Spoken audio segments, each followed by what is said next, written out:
Hello, everybody, and welcome to the Fearlessly Feral Living podcast.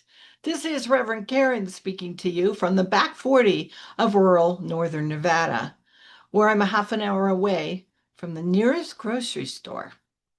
Today's podcast is about being a spiritual warrior, but first I want to remind you of our reason for being over here in Fearlessly Feral Living Land. Our mission is to facilitate successful living. Our purpose is to transcend. In other words, to live beyond the ordinary. And our vision is a world in which everyone lives wild and free. So let's go off on an exploration of what it means to be a spiritual warrior, shall we? I got to thinking about spiritual warriors the other day. I've been called a spiritual warrior many times, and I've witnessed others refer to themselves the same way. And I'll be honest, a part of me used to always get my feathers ruffled when someone would call me a spiritual warrior. I'd be like, I'm not a warrior. After all, I'm a religious scientist. And in the words of religious science founder Dr. Ernest Holmes, we never associate warriors with the divine kingdom. Pretty straight and simple. So you can understand maybe why I would get my feathers ruffled at being called a warrior. I'm also a 12-stepper, and we are told, no, we are promised that we will cease fighting anything and everything once we complete step 9.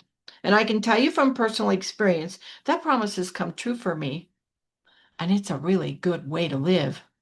Not being a warrior is like a foundation for living for me. Fighting keeps me miserable. Fighting keeps me in the problem. So you might be able to understand again why, if someone calls me a warrior, I'm like, no, I'm not a warrior. But the term keeps coming up, and I keep thinking about it. There's something there for me, something that it wants me to know. And this is the thing about things that keep coming up for us. If it keeps coming up, there's something there for us to learn. So I set off on a little investigative journey here. There's a book called Falling Down and Getting Up. It's by Mark Nepo. It's a great book. I recommend it. He said, quote, war derives from the Indo-European word wares or wers, W-E-R-S. I don't know how to spell it. How to pronounce it, which means to confuse, mix up. All war and conflict stem from confusion. So a spiritual warrior is one who remains committed to the removal of confusion within us and between us. I love that definition. Oh my God, if that's the definition of a spiritual warrior, then sign me up. I'm a spiritual warrior. So yeah, all my ceaseless, strong suggestions to do spiritual practices are based in a foundation of the removal of confusion within ourselves and between ourselves and others. It's all about having clarity within our minds. It's all about living in peace, which is kind of the opposite of confusion. And it's all about good communication, which is eliminating confusion between myself and another human being. So, yeah, given that definition, sign me up. I'm a spiritual warrior.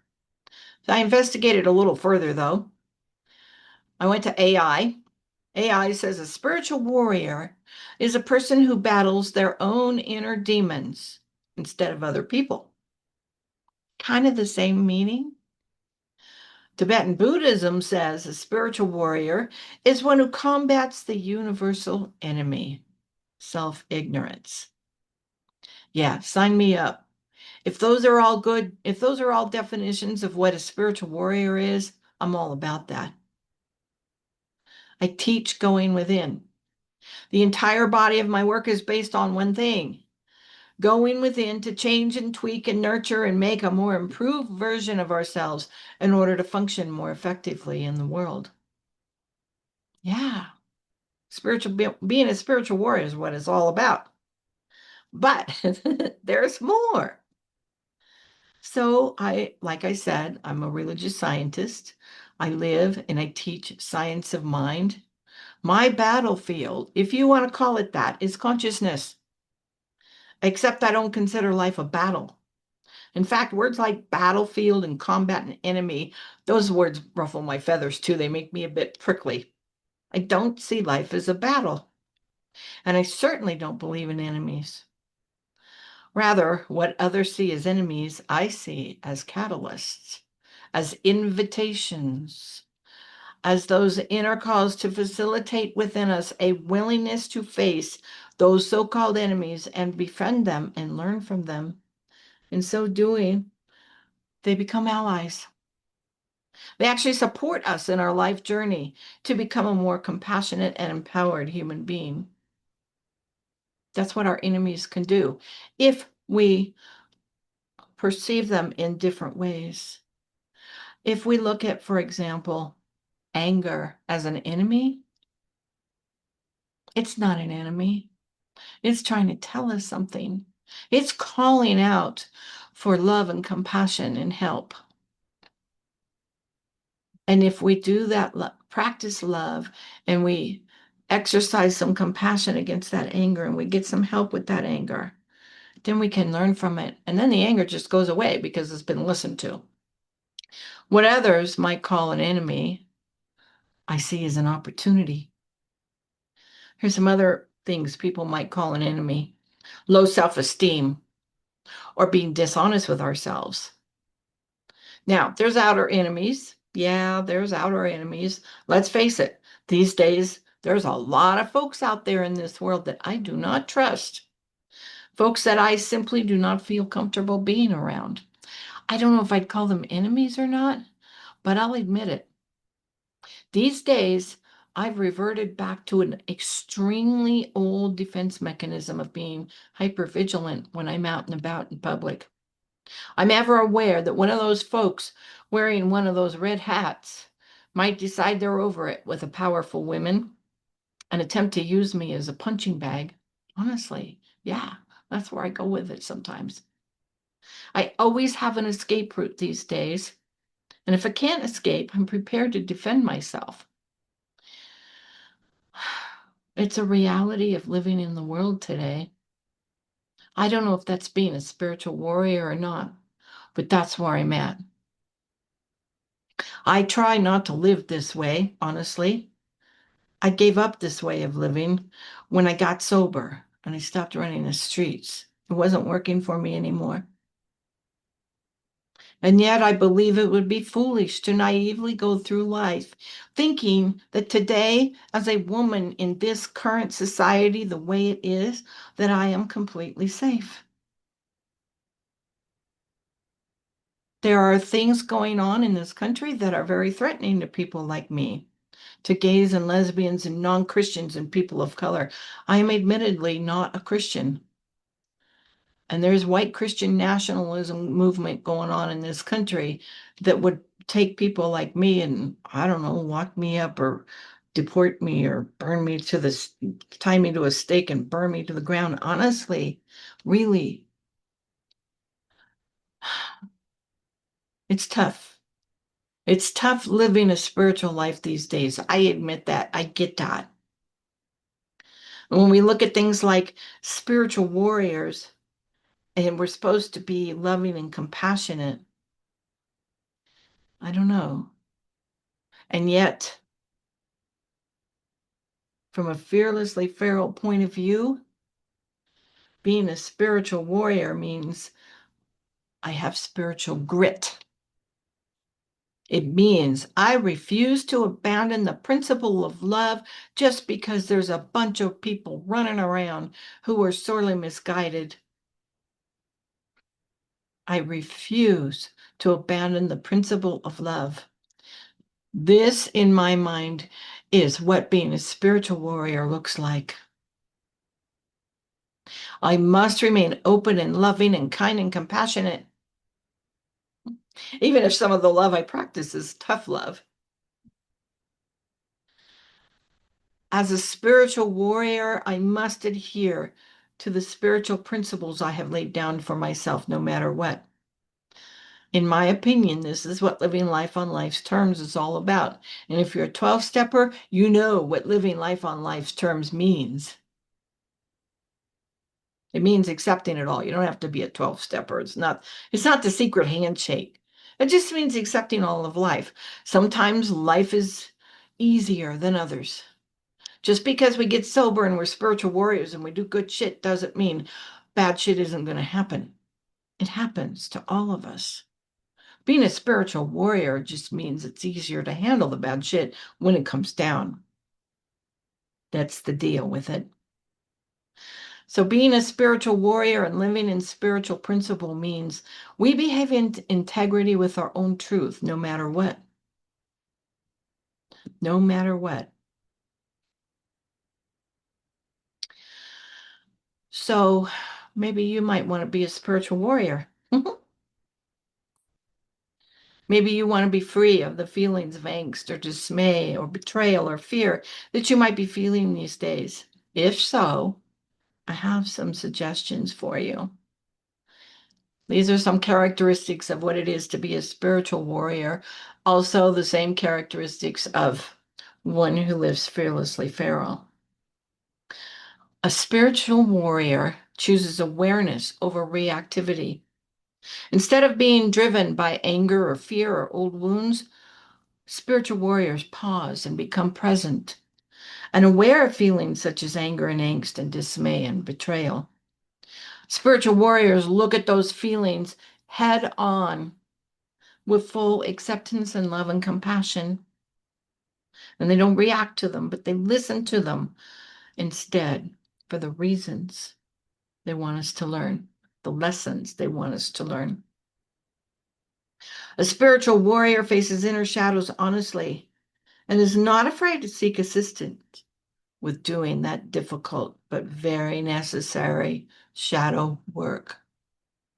Spiritual warrior is willing to examine limiting beliefs and unconscious patterns and emotional defenses rather than to deny them. Okay, guys, I was having a beautiful conversation the other day with some other religious scientists, and we were talking about how old school science of mind said there's only good, it's all good.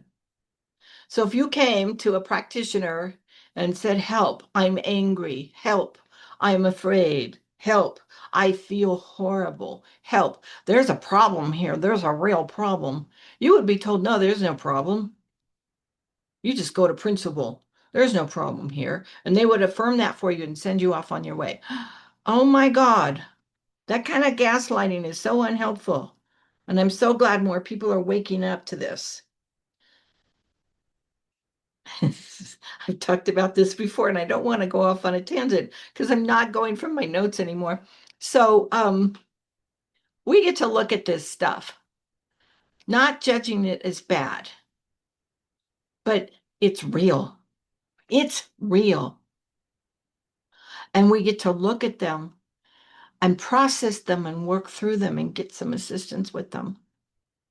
And then we can move into it's all good all the time. Yeah, there was a reason for that. Yeah, it's all good. There's a process to getting to the place where instead of acknowledging and denying that I'm angry, I can go into treatment and instead affirm that I'm at peace, for example. There's a process to get from anger to peace. You can't just say anger's bad and treat for peace. You got to process that shit, guys. I'm sorry, you just do. Where was I? Back to my script. um, I don't remember where I was. I'm sorry, I lost track. Let me repeat this one. A spiritual warrior is willing to examine limiting beliefs, unconscious patterns, and emotional defenses rather than deny them. And more importantly, is willing to change those limiting beliefs and patterns, not just admit that they are there. Change is where it's at for a spiritual warrior. A spiritual warrior lives from spiritual principle. Okay, what the hell does that mean?